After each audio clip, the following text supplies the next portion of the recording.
ఒకరి త్యాగం కుటుంబాన్ని నిలబడుతుంది. వేలాది మంది త్యాగం ఒక చరిత్రను సృష్టిస్తుంది.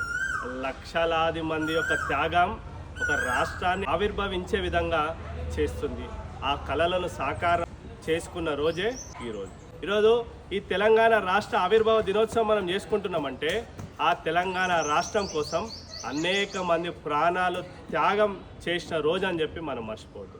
ఈరోజు సంబరాలు చేసుకుంటున్నాం, కానీ ఆ సంబరాల వెనకాల అనేక మంది తల్లులు తమ పిల్లల యొక్క నవ్వులు కోల్పోయిన రోజు అని చెప్పి మనం మర్చిపోవద్దు.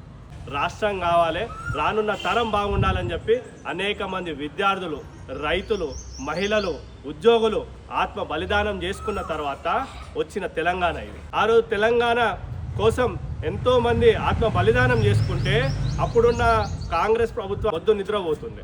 కానీ ఆ రోజు భారతీయ జనతా పార్టీకి సంబంధించిన సుష్మా స్వరాజ్ గారు ఆ రోజు విద్యార్థుల ఆత్మ బలిదానాలు చేసుకుంటున్నారు. దయచేసి మీరు ఎవరు వేసుకోకండి, ఈ ప్రభుత్వాన్ని మెడలుంచైనా సరే తెలంగాణని సాధించేదాకా మేము వెళ్తామని చెప్పి ఆ రోజు భారతీయ జనతా పార్టీ సంపూర్ణమైన మద్దతు తెలిపింది. ఈ ముద్దు నిద్రపోతున్న కాంగ్రెస్కి ఇప్పటికైనా తెలంగాణ రాష్ట్రాన్ని ఇవ్వండి అని చెప్పి ఆ రోజు ఆ ఒత్తిడితోని తెలంగాణ రాష్ట్రాన్ని కాంగ్రెస్ ప్రభుత్వం ఇస్తే ఈరోజు తెలంగాణ రాష్ట్రంలో అధికారం తీసుకున్న కాంగ్రెస్ కూడా అదే మొద్దు నిద్రపోతుంది.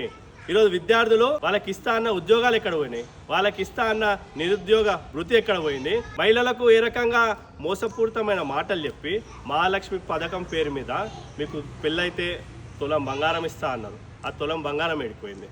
ఆడపిల్లలకు, మహిళలకు స్కూల్లో పోనీకి ఇబ్బంది అవుతుంది, స్కూటీలు ఇస్తా అన్నారు. ఆ స్కూటీలు ఎక్కడ పోయినాయి. ఇట్లా అనేక రకాలుగా గత ప్రభుత్వం ఈ ప్రభుత్వం కలిసికట్టుగా తెలంగాణ ప్రజలని మోసం చేస్తుండ్రు. ఆ మోసం పోవద్దు అంటే తెలంగాణ ప్రజలు ఇప్పటికైనా మేలుకోవాలి. రానున్న రోజులు ఈ సంబరాలు చేసుకోవడమే కాదు, అమరులు ఏ రకంగా తమ ప్రాణాలను లెక్క చేయకుండా కొట్లాడినరో ఆ త్యాగాన్ని మనం గుర్తుపెట్టుకోవాలి. వాళ్ళు ఏదైతే నీళ్లు, నిధులు, నియామకాల కోసం కొట్లాడినరో ఆ కళని మనం మర్చిపోవద్దు. అది సాకారం అయ్యేదాకా మనం కొట్లాడుతూనే ఉందాం. మన విద్యార్థుల భవిష్యత్తు కోసం మనం అందరం ఒకటైదాం. మన మహిళ వాళ్ళ ఆత్మ గౌరవాని కోసం మనం అందరం ఒకటైదాం. కాబట్టి ఈ తెలంగాణ రాష్ట్రం ఏ యొక్క నాయకుడి త్యాగం వల్లనో, ఏ యొక్క రాజకీయ పార్టీ వల్లనో, ఎవరి వల్ల వచ్చింది కాదు.